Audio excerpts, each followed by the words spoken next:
Ukrainian forces are conducting an offensive operation in the Kupyansk direction and are counterattacking the occupying forces. At the same time, the invaders have made no advances there. This is contrary to their claims, according to analysts from the Institute for the Study of War. Earlier, Russian Z-bloggers wrote that the occupiers had advanced toward the center of Kupyansk from the south, from Radkivka, as well as in the area of Kupyansk-Vuzlovyi, and allegedly that fighting was already taking place there for the bridge over the Oskil River. However, American analysts have no confirmation of this. Ukrainian forces on the Kharkiv front are currently conducting two operations: an offensive in the Kupyansk direction to establish fire control over logistical routes, and a defensive operation to the north and east of Kharkiv itself in order to push the enemy as far away from the city as possible. This was reported by Volodymyr Decherov, the press officer of the 2nd Corps of the National Guard's Karta unit. According to him, dozens of combat engagements take place every day in their area of responsibility. Overall, according to the General Staff, there were 226 combat engagements along the entire front line over the past day, with the most occurring in the Slovyansk, Kostiantinivka, and Pokrovsk directions. Every morning brings a new fire in the swamps, and by now, the scale of these blazes allows Russians to film the smoke and flames from any corner of their city. Today, the logistics infrastructure came under attack, and once again, it was the wildfires warehouses in the Leningrad and Moscow regions. The one located near St. Petersburg covers an area of over 150,000 square meters. This was the last key center of the company in the Leningrad region. But in the village of Novosilki, which is closer to Moscow, a similar facility was luckier as the UAV hit a parking lot near the warehouse. The regional governor also reported damage to an electrical substation and an administrative building. Drones also attacked an oil refinery in Syzran during the night. In total, according to monitoring estimates, about 400 drones were flying toward Russia. Some of them cut off electricity in the occupied parts of Kherson and Zaporizhia regions. Meanwhile, in various regions, likely due to the fires, Russians are complaining about a chemical smell and dead fish near the rivers.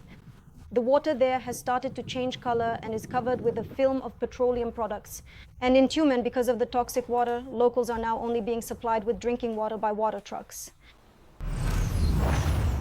Ukraine will continue its operation to force Russia to make peace, because the Kremlin still believes it can achieve its goals by military means.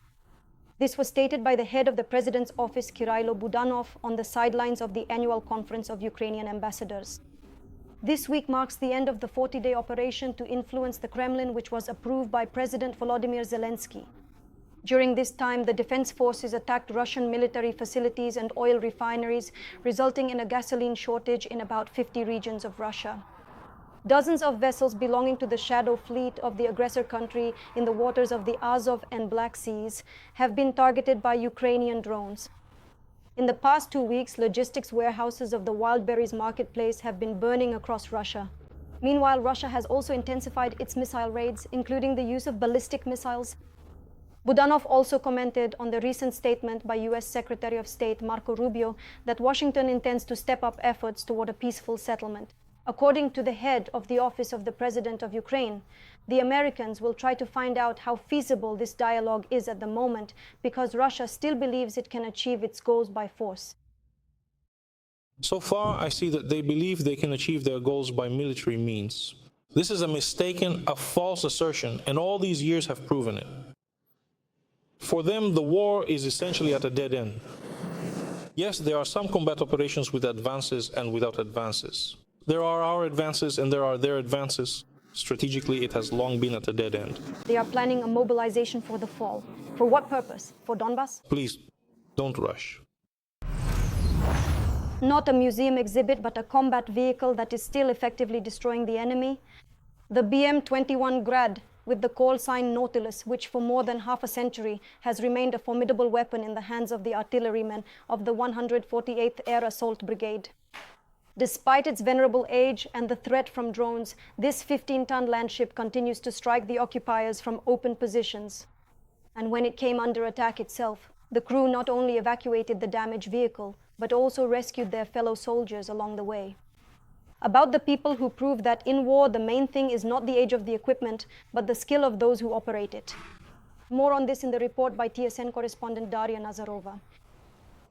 A weapon that could have become a museum exhibit, but even today it appears in Frontline reports every day. The BM-21 Grad relentlessly covers enemy targets with a barrage of rockets.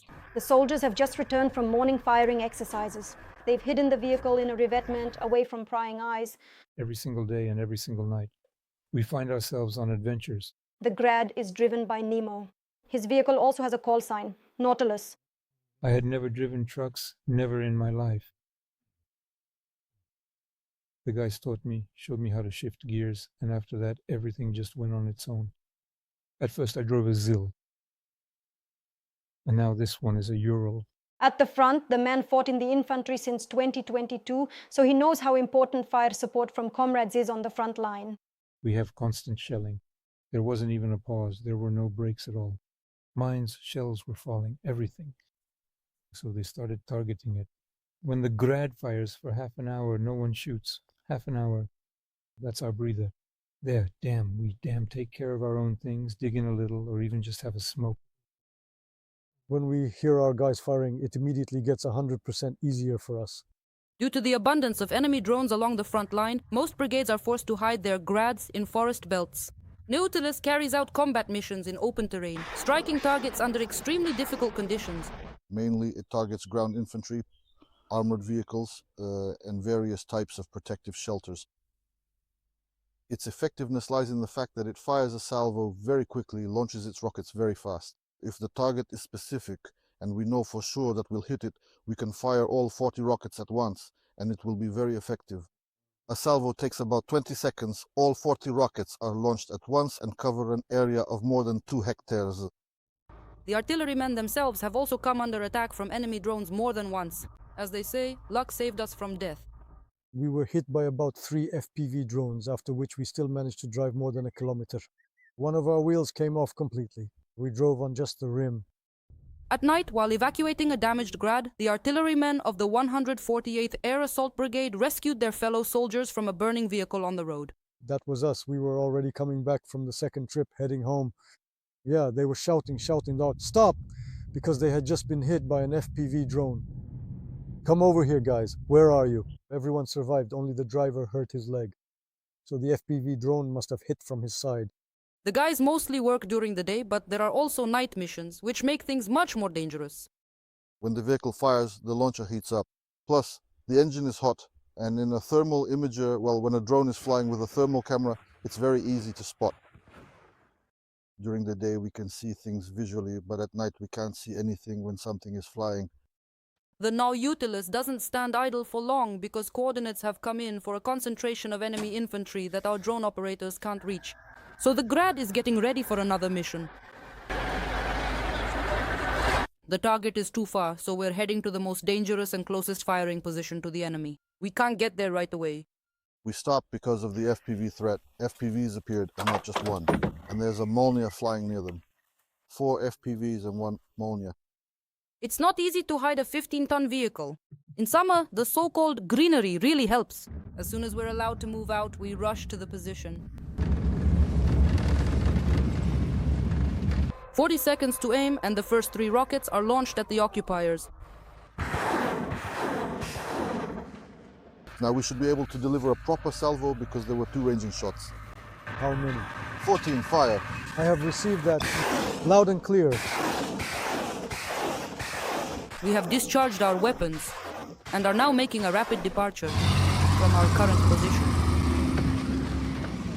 After the salvo, a bunch of FPV drones always show up. They start hunting? Of course. Now they'll try to figure out where the shots came from. And moreover, another shell just flew out.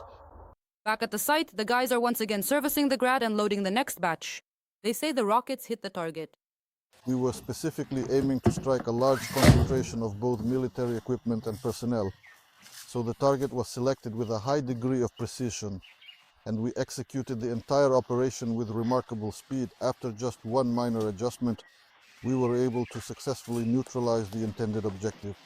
Daria Nazarova, Andriy Kupovka, Zaporizhia, TSN 1+1. 136 were launched, 117 were destroyed. We have the statistics on the drones that the Russians used to attack Ukraine overnight. In addition, from the Rostov region, the occupiers launched an Iskander ballistic missile. It, along with 14 enemy drones, reached their targets. In 3 other locations, debris from downed objects fell. The Air Force warns the Russian attack is ongoing and there are still UAVs in the airspace, so during bad weather, do not ignore the air raid alert and do not leave shelters until the threat has passed. Russian forces killed 2 sisters, aged 5 and 10, in Sumy. They dropped guided aerial bombs on residential areas and infrastructure facilities. One of the bombs struck a house where a family was sleeping. The bodies of the girls were recovered from under the rubble. At another address, a pensioner died under the rubble of her own home. 4 more women and a man were injured. In the Richki community, a drone attacked a residential property, and in the Shoska community, a civilian man was targeted. In parts of the Sumy region, there is a large-scale power outage due to Russian attacks. Once again, Russian terrorists targeted civilians in Odessa and Mykolaiv regions. In Mykolaiv, an 89-year-old woman was killed. 7 more people were injured. In the Halitsinivska community, a warehouse caught fire due to a drone attack, and in the Odessa region, 2 people were injured in a drone raid. As a result of the shelling, a private residential house was destroyed. The occupiers struck Drushkivka in the Donetsk region with 5 FPV drones. A civilian was killed and 3 more were injured. A local resident in Vysokoivanivka was also unable to escape. He died. Meanwhile, Kramatorsk endured 11 enemy attacks, including one with a guided aerial bomb. There is an injured person there. And in the Kharkiv region, there was 1 killed and 1 wounded in Berezivka. In Stary Machik, an 8-year-old boy was injured by a drone strike, and in Zadoneka, 5 people were wounded at once. In Fedorivka, an FPV drone attacked a police evacuation vehicle. A large-scale fire broke out in the suburbs of Dnipro. As a result of the drone attack, a food warehouse caught fire. Meanwhile, in the Pavlohrad district, 2 people were injured and private houses were damaged. In Nikopol district, an apartment building was damaged. The occupiers are staging a real safari on civilians in Kherson. This morning, 3 people have already been injured as a result of FPV drone attacks. City residents managed to film one of these attacks. A 52-year-old civilian man is selling fruit at the market. When he hears the drone buzzing, he tries to hide, but the enemy UAV chases him, doesn't let him escape, and eventually strikes him directly. The man survived but was wounded. He was hospitalized. The police emphasize the Russians are increasingly attacking ordinary cars or civilians for amusement and are deliberately destroying civilian buildings. The day before, they dropped explosives on a hospital. A nurse was injured. And in neighboring Berislav, they attacked with several drones carrying incendiary mixtures. The target was a unique 300-year-old church, built without a single nail. The Sviato-Vedenska church was one of the oldest wooden churches in southern Ukraine and a model of traditional Ukrainian religious architecture. A scandal over a vacation in the United Kingdom. The new Prime Minister, Andy Burnham, is being criticized for taking a vacation just 2 weeks after taking office. That's what the Times reports. Opponents say this shows a lack of seriousness toward the job, or even an attempt to escape from it. The article states that it was the Prime Minister's aides who insisted on him taking the vacation. They say it was necessary after the exhausting campaign leading up to the elections in Makerfield, followed by preparations for taking office as Prime Minister. At Downing Street, the residence of the British Prime Minister, Burnham's vacation location is not being disclosed for security reasons. It is only known that it is a family vacation and that he will be accompanied by his personal security guards. Does the Prime Minister have the right to take a vacation? What do you think about this? Share your reactions to this and other news in the comments to this broadcast. Don't forget to leave a like. Meanwhile, I continue with the TSN broadcast.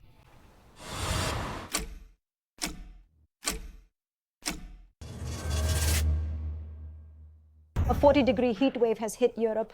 The highest level of danger has been declared in 25 cities in Italy. Temperatures there will reach 40 degrees, so a red danger level was issued for 25 out of 27 major cities in the country, warning of a high health risk, not only for vulnerable groups, but for all citizens. A warning has also been issued in the Netherlands. In some regions, air temperatures are reaching 35 degrees. Against the backdrop of abnormally high temperatures, wildfires continue to rage across Europe, and rivers are also reaching record low water levels. In France, by the end of July, water levels in small rivers and streams had reached a historic low for this time of year. The dehydration of the Danube is also causing serious problems. Recently, Romania even changed the direction of the water flow to ensure the operation of the Cernavoda nuclear power plant. However, in the end, they had to import electricity from Ukraine.